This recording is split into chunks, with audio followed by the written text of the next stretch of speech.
কাজু বাটা কিন্তু দিতেই হবে, না হলে কিন্তু যে দই কাতলার একটা ফ্লেভার আসবে মানে গন্ধরাজ দই কাতলা, সেটা না তুমি কিছুতেই পাবে না। আর আমাদের এই যে মেন এখানে দেখো জিনিসটা দই, সকালবেলা আমাকে বর এই দইয়ের প্যাকেটটা এনে দিয়ে গেছে। আর এই যে প্রায় আমি এখানে হাফের মতো না মানে অনেকটাই দইটাও দিয়ে দিলাম।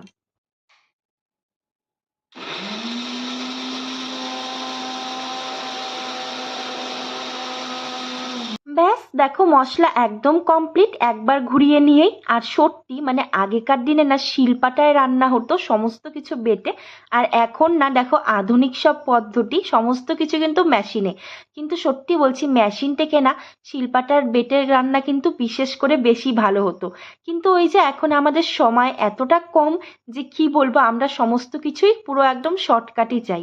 আচ্ছা, মশলা দিয়ে যে ডিমের ঝুড়োটা করেছিলাম না সেটা একদম কমপ্লিট হয়ে গেছে জানো। চলো এবারে তোমাদেরকে শেয়ার করি দই কাতলা।